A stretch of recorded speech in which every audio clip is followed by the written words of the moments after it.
একেবারে সহজ সরল ভাষায়। হ্যাঁ, ভিডিওটা আগে দেখুন, পরে গিয়ে আবারও আপনাদের সাথে কথা। তো চলুন, আমি ফর্মটা নিয়ে কিন্তু চলে এসেছি, ঠিক আছে। আর এখন ফর্মটা কোথা থেকে আপনারা পাবেন এটুকু আপনারা সবাই জেনে গেছেন।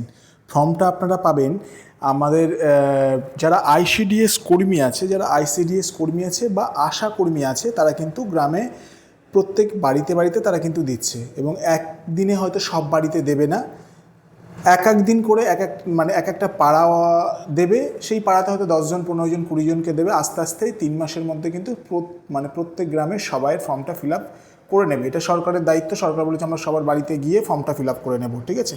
তো আমরা ফর্মটা নিয়ে চলে এসেছি। এইবার দেখুন, এখানে দেখে নিন এই যে অন্নপূর্ণা যোজনা। এবার এই ফর্মটা ফিল আপ করার আগে সব থেকে যেটা জরুরি, ধরে নিন আপনার পরিবারের সদস্য সংখ্যা যেটা আছে 4 জন, ঠিক আছে। আমি একটা 4 জনকে ধরে নিয়ে আপনাকে আগালাম। সে আপনার 2 জন থাকতে পারে, 3 জন থাকতে পারে, সে আপনি বুঝতে পারবেন। হেড অফ দ্য ফ্যামিলি, এই যে এখানে যে HOF আছে, এটা হেড অফ দ্য ফ্যামিলি কজন আছে, তার নামটা আমি ধরে নিলাম পিন্টু মণ্ডল। যে প্রথম ওনার যে ওয়াইফ যিনি আছেন রিম্পা মণ্ডল, তার একটা ছেলে আছে বড় রাজু মণ্ডল, 3 নম্বরে যিনি আছে পিঙ্কি মণ্ডল, যে এখন ছোট আছে।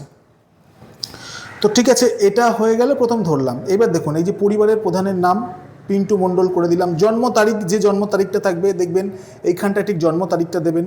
পরিবারের প্রধানের আধার নম্বর, এই যে আধার নম্বর, যে এই জায়গাটা ঠিক আধার নম্বরটা দিতে হবে, ঠিক আছে।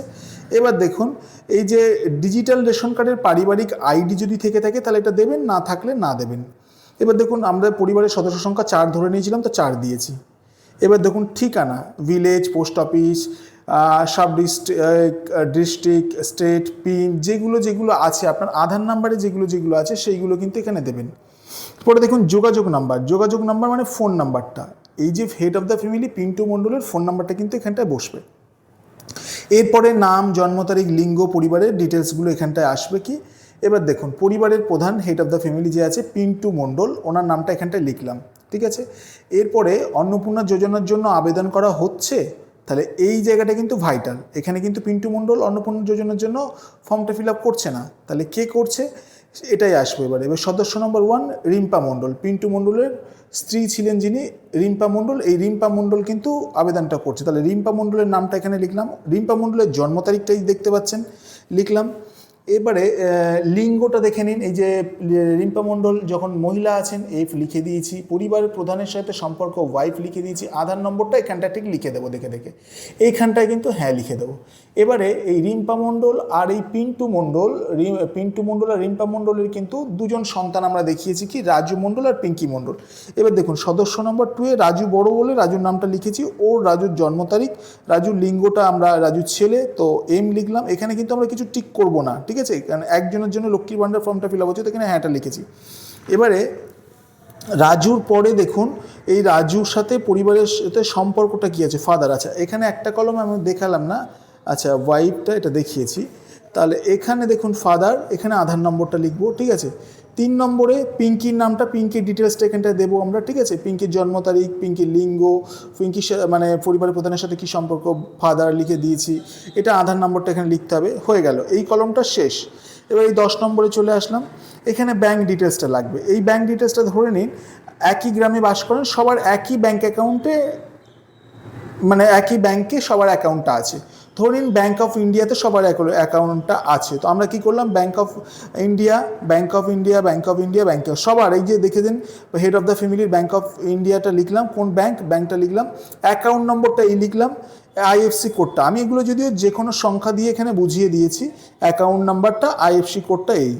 আবার সেম, এটা হয়ে গেল পিন্টু মণ্ডলের হয়ে গেল। এটা রিম্পা মণ্ডলের হবে সদস্য নম্বর 1, সদস্য নম্বর 2 রাজু মণ্ডলের হবে, সদস্য নম্বর 3 পিঙ্কি মণ্ডলের হবে। তাহলে এখানে কিন্তু এই যে প্রথম যে আমরা লিখলাম যে সদস্য নম্বর 1, এনি কিন্তু সদস্য নম্বর 1 হচ্ছে, সদস্য নম্বর 2, সদস্য নম্বর 3, ঠিক এইভাবে প্রত্যেকটা বিষয়ে কিন্তু আগিয়ে যাবে। আচ্ছা, এখান থেকে ব্যাঙ্ক ডিটেলসটা দেওয়া হয়ে গেল। দেওয়ার পরে তার পরের পেজে চলে আসলে এখানে কি নেবে, এখানে ভোটার তালিকায়, ঠিক আছে, যদি ভোটার তালিকা এখানটায় হয়ে থাকে, ঠিক আছে, ভোটার তালিকাটা যদি এখানে হয়ে থাকে, ধরে নিন এখানে সবাই ভোটার তালিকাটা হয়েছে, ঠিক আছে, সবাই ভোটার তালিকায় হয়েছে, তাহলে কি করব, সবার এপিক নাম্বার, ভোটার কার্ড নাম্বারটা এখানে সবার দিলাম, ঠিক আছে, ভোটার কার্ড নাম্বারটা দিলাম। আর এখানে বিধানসভা ক্ষেত্র আর অংশের নাম, ধরে নিন আমাদের আছে 106 ক্যানিং ইস্ট, ক্যানিং পূর্ব আছে, তো আমি 106 ক্যানিং ইস্ট এটা লিখে দিয়েছি, ঠিক আছে। এটা হয়ে গেল। এটা 4 জনের, এটা হেড অফ দ্য ফ্যামিলি, সদস্য নম্বর 1, সদস্য নম্বর 2, সদস্য নম্বর 3 হয়ে গেল। এবারে এখানে দেখুন তারপরে ঘরে কি আছে, রেশন কার্ড বা খাদ্য ভর্তুকি। আপনি কি ডিজিটাল রেশন কার্ড পান, এই মানে আছে? তাহলে হ্যাঁ, অবশ্যই আমাদের সবারই আছে প্রায়, তো হ্যাঁ লিখলাম। যদি হ্যাঁ হয় তবে কার্ডের ধরন PHH করলাম। পরিবারের রেশন দোকান থেকে মাসিক রেশন তুলছেন কিনা, অবশ্যই রেশন কার্ড থাকলে রেশন আমরা তুলছি, হ্যাঁ। তার বাড়ির ধরন, আপনার বাড়িতে কি 3 বা তার বেশি পাকা ঘর আছে, হ্যাঁ। এটা তো যদি হ্যাঁ হয় হ্যাঁ লিখবেন, যদি না হয় না লিখবেন। দেখুন আমার 2টো ছিল বলে আমি এখানে না লিখে দিয়েছি, ঠিক আছে। মানে এই কথার কথা আমি বললাম, ধরে নিন কারণ নেই, কারণ 2টো আছে, তো আমি এখানে না করে দিয়েছি। তারপর পারিবারিক জমির মালিকানা, এইটা কিন্তু পারিবারিক জমির মালিকানাটা, এইটা কিন্তু আপনাকে হ্যাঁটা লিখতে হবে, ঠিক আছে। এইটা হ্যাঁ লেখাটা দরকার, এই হ্যাঁটা লিখতে হবে আপনাকে, এই হ্যাঁটা লিখে দেবেন। এই হ্যাঁটা লেখার পরে এখানে এই যে তারপরের ঘরে দেখবেন শতকে, এটা দেখেন আপনার যত শতক আছে, এই আমি ধরে নিয়েছিলাম না 3 শতক আছে, তো 3 শতক এখানে করে দিয়েছি।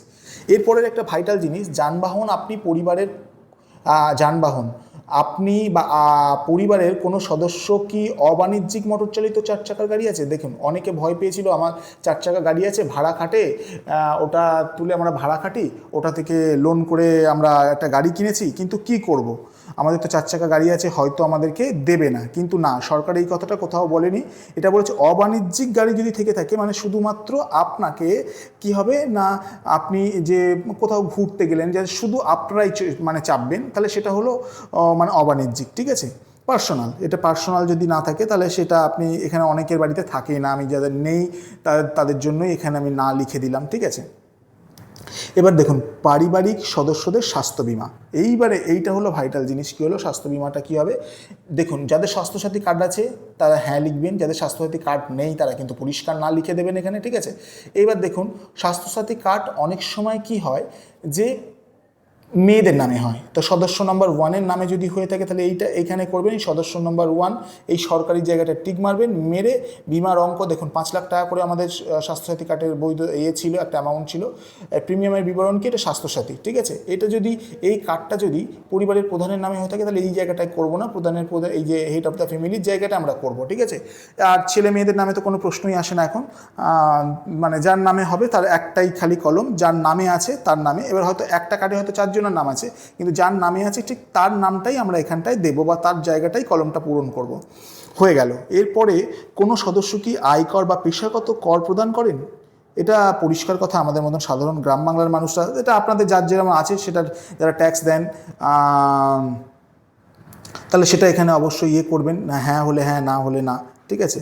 পরিবারের সদস্যদের প্যান কার্ড যদি থাকে, এখানে সবার একটা করে প্যান কার্ড আমাদের মানে সবার প্রত্যেকের বাড়িতে আছে, তাহলে এখানে যদি আপনার প্যান কার্ড নাম্বারটাই হেড অফ দ্য ফ্যামিলি, ঠিক আছে, সদস্য নম্বর 1, সদস্য নম্বর 2, সদস্য নম্বর 3, পরস্পর নামগুলো লিখবেন, প্যান নাম্বারগুলো লিখবেন, নামগুলো লিখবেন, প্যান নাম্বারগুলো লিখবেন, ঠিক আছে। এটা এই কলমটা গেল। এর পরের কলমটাতে কি আসছে, কর্মসংস্থানের ধরন। এই কর্মসংস্থানের ধরনটা দেখুন, পরিবারের প্রধান হেড অফ দ্য ফ্যামিলি, ঠিক আছে। এখানে হেড অফ দ্য ফ্যামিলি ধরে নিন যিনি পিন্টু মণ্ডল আছেন, ইনি ধরে নিন আজকে মাছ ধরতে যাচ্ছে, কালকে চাষের কাজ করছে, কালকে রাজমিস্ত্রির সাথে কাজ করছে, তো এইগুলো হলো কি হলো, এইগুলো কিন্তু এই অনন্যটা দিয়ে দেবেন, ঠিক আছে। কারণ কোনো ঠিক নেই, মানে যখন যে কাজ সামনে আসে সে কাজ করে, আমাদের গ্রামাঞ্চলের হিসাবে কিন্তু আমি একদম সহজ সরল ভাষায় এগুলো বলছি। এবার ধরুন সদস্য নম্বর 1 এটা কিন্তু বেকার, গৃহবধূ, তাহলে আপনি এখানে বেকার করবেন। এবার দেখুন আপনার যদি এই ছেলে রাজু মণ্ডল, যেটা 3 নম্বর সদস্য আমরা বলেছিলাম, তাহলে সেখানে কিন্তু এই মানে সদস্য নম্বর 2-তে যাবে, কিন্তু 3 জন মেম্বারের এতে পড়বে। সে যদি কোনো কাজ করে থাকে, কি কাজ করে থাকে সেটা দেবেন, যদি কাজ না করে থাকে তাহলে অনন্যতা দেবেন, তাহলে সেমভাবে এটাও ফিল আপটা করবেন, ঠিক আছে। এর পরের কলমে কোথায় যাচ্ছে, এর পরের কলমটা দেখুন, এর পরের কলমটা হলো পারিবারিক শিক্ষিত প্রাপ্তবয়স্ক সদস্যদের সংখ্যা এবং পারিবারিক অশিক্ষিত প্রাপ্তবয়স্ক সদস্যদের সংখ্যা। দেখুন ধরে নিন এই পিন্টু মণ্ডল আর রিম্পা মণ্ডল যিনি ছিলেন, এরা শিক্ষিত নয়, এরা হয়তো অক্ষর জ্ঞান আছে, মানে ক্লাস 2, 3, 4 পর্যন্ত গেছিল, তারপরে আর এনারা যাননি, ছেলে মেয়েগুলো এখন শিক্ষিত হচ্ছে, তাহলে আমরা সেখানে কিন্তু অশিক্ষিত 2 জন, শিক্ষিত 2 জন। অন্তত পক্ষে আপনারা একটা স্কুল ফাইনাল পাস করলেই কিন্তু তাকে শিক্ষিত আমরা বলা যেতে পারে। তাহলে সেখান থেকে পরিবারের প্রধান হেড অফ দ্য ফ্যামিলি যিনি আছেন তিনি অশিক্ষিত, সদস্য নম্বর 1 অশিক্ষিত, সদস্য নম্বর 2 ধরে নিন ছেলে আপনার 12 মাধ্যমিক পাস করেছে, করে হয়তো উচ্চ মাধ্যমিকে গিয়ে ফেল করেছে বা কিছু হয়েছে, এমন একটা কোনো ব্যাপার আছে, সেরকম ধরে নিন কেউ 12 পাস আছে, যদি ধরে নিন কেউ এখানে 12 পাস আছে, 12 পাস করলেন, কেউ হয়তো গ্র্যাজুয়েশন আছে, যার যতটা সর্বোচ্চ শিক্ষাগত যোগ্যতাটা আপনারা এখানে দেবেন, ঠিক আছে। আপনার মেয়েটাও দেবেন, ধরে নিন আমি এই একটা 12 পাস করেছে, একটা হয়তো ক্লাস 8-এ পড়ছে, মেয়ে হয়তো ক্লাস 8-এ পড়ছে, সেটা শিক্ষিত হলে এই ক্লাস 8 পড়ছে যারা, তাদেরকে আমরা শিক্ষিত দিতেই পারি, কারণ এখনকার জেনারেশনে আমরা চাইবো যে সবাই কিন্তু মানে পড়াশোনাটাকে চালিয়ে নিয়ে যাবে। আচ্ছা, এরপরে চলে আসলো কোনো সদস্য কি কোনো সাংবিধানিক পদ, মন্ত্রী, মানে এইগুলো কি আছে, এটা পড়ে দেখে নেবেন, ঠিক আছে। এখানে কিন্তু পরিষ্কার না হবে, ঠিক আছে, পরিষ্কার কথা। আর যদি থাকে, আপনার পরিবারে যদি কেউ থাকে, আর সাধারণত এইসব পরিবার থেকে যারা আছে তারা হয়তো ফর্মটা এইভাবে ফিল আপ করবেও না। যাই হোক, কোনো সদস্য কি সরকারি পেনশনভুক্তি, যদি কোনো পেনশন কেউ পায় তাহলে অবশ্যই হ্যাঁ লিখবেন, যদি না থাকে না, আমাদের এখানে না ছিল তো না লিখে দিয়েছি। কোনো সদস্য কি জিএসটির অধীনে জিএসটি মানে আছে আপনার, সেটা কি দেন, যদি না হ্যাঁ থাকে হ্যাঁ, না থাকে না। পরিবারের মোট বার্ষিক আয়, দেখুন এখনকার দিনে একটা পরিবারে 3-4 জন মানুষ থাকলে মিনিমাম 10,000 টাকা না হলে সংসারটা চলে না, তাহলে সেই হিসাবে দেখতে গেলে আপনাকে কিন্তু যা খুশি, আমি এখানে 1,20,000 টাকা একটা বার্ষিক একটা দিয়েছি, ঠিক আছে, যেটা আপনাদের মনে হবে সেটা দেবেন। সিএ আবেদনের বর্তমান অবস্থা, আপনি কি সিএর জন্য মানে আপনি কি ভোট দিতে পারেননি, বিগত যে বিধানসভা ভোটটা হলো সেই ভোটে কি আপনি ভোট দিতে পারেননি? তাহলে যদি না দিতে পারেন, যদি আপনার সিএর জন্য আপনার নাম কাটা গেছে, তাহলে কিন্তু এই কলমগুলো একটু দেখে নিতে হবে, না আবেদন করা হয়েছে না হয়েছে। যদি আপনি মনে করেন ভোট দিয়েছেন, তাহলে এখানে পরিষ্কার প্রযোজ্য নয়, ক্লিয়ার কথা, এখানে শেষ হয়ে গেল।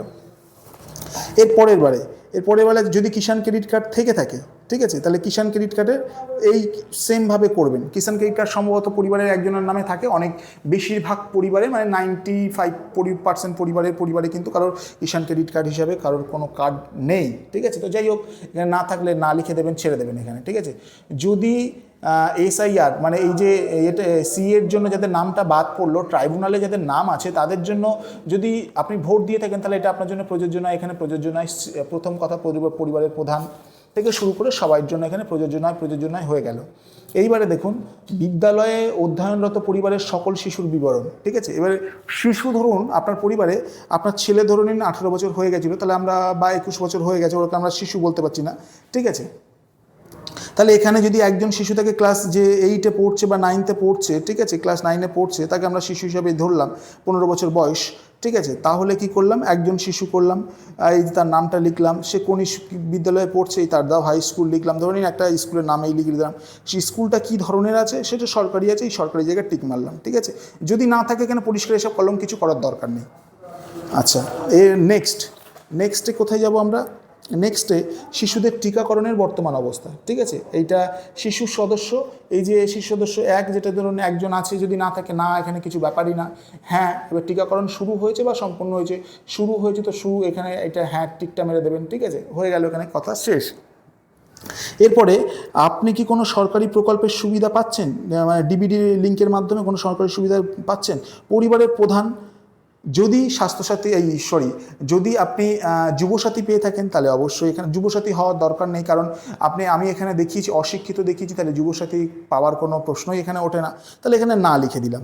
এর পরের পেজে কি আছে? এর পরের পেজে আছে এখানে যে এই যে এখানটাকে দেখতে হবে যে প্রকল্পের নাম, আপনি কি এই প্রকল্পটি থেকে নিজেকে আছেন, দেখে নিচ্ছি। তাহলে এখানে পরিবারের এটা প্রধান ছিল, তো এটা করার দরকার নেই। সদস্য সংখ্যা 1, যদি সেই মহিলাটা আগে লক্ষ্মীর ভাণ্ডার পেত, তাহলে এখানে কিন্তু আমরা এই প্রকল্পের নামটা কি লিখলাম, লক্ষ্মীর ভাণ্ডার লিখলাম, ঠিক আছে। এই কলমটা কিন্তু নেই, এই কলমটা ওই ফর্মে নেই, তাহলে এই কলমটার কথা বাদ দিন, ঠিক আছে, এখান থেকে কিছু করার দরকার নেই। আচ্ছা, এরপরে নেক্সট, এখানে কিন্তু সেম ওইভাবেই দিয়ে দিয়েছে প্রত্যেকটা পর্যন্ত। এরপরে দেখুন, এই কলমটা ভীষণ ভাইটাল, এইখানটায় আপনার একটা সই করতে হবে, আপনার একটা সামর্থ্য দিতে হবে। সেটা কোথায় দিতে হবে, সেটা ঠিক এই পিঠে, এই ফর্মটার জন্য এইখানটায়, ঠিক আছে, এইখানটায় এই যে পিন্টু মণ্ডলের একটা স্বাক্ষর হবে, ঠিক আছে, এইখানে পিন্টু মণ্ডলের একটা স্বাক্ষর হবে, কারণ হেড অফ দ্য ফ্যামিলির স্বাক্ষরটা এখানে দরকার, ঠিক আছে। এই হলো টোটাল ফর্ম ফিল আপ, এটা অফিস করবে, এমন কোনো ব্যাপার নেই, ঠিক আছে। প্রত্যেকটা পেজকে আমি আরও একবার দেখিয়ে দিলাম, ঠিক আছে, এইভাবে প্রত্যেকটা পেজকে আমি আরও একবার দেখিয়ে দিলাম। প্রত্যেকটা পেজ কিন্তু ভীষণ সহজ সরলভাবে এখানে দেওয়া আছে, শুধু হ্যাঁ না টিক কোথাও যে 12 পাতা বলে সব লোক একটা ভয় পাচ্ছিল, 13 পাতা বলে কোথাও কিছু ফর্ম ফিল আপ করার কিছু দরকার নেই। খালি জাস্ট টিক মারা আর একটুখানি কাজ করা। দেখে নিন পুরো সব পেজ কিন্তু ফাঁকাই রয়ে গেছে, ঠিক আছে, সব পেজ কিন্তু ফাঁকা রয়েছে। এইগুলো যদি কোনো শিশু না থাকে তাহলে এইগুলোও ফিল আপ করার দরকার হতো না। দেখেছেন, দেখুন প্রত্যেকটা শুধু টিক মারাদা আছে, আর কিন্তু কিছু না। এই যে খালি সদস্য নম্বর 1 যদি সেই বাড়ির মহিলা আমাদের দিদিভাই যদি লক্ষ্মীর ভাণ্ডার পেয়ে থাকেন, খালি সেই লক্ষ্মীর ভাণ্ডারটা এখানে লিখে দেওয়া, আর এখানেই হ্যাঁতে টিক মারা, আর কিছু নয়। এটা সবটা শেষ হলো, ঠিক আছে। আর এই বুর্গির দাগেরটা এসে এই বুর্গির দাগেরটা এপিটে চলে এসছে, কারণ এটা অনলাইন থেকে ফর্মটা তোলা হয়েছিল।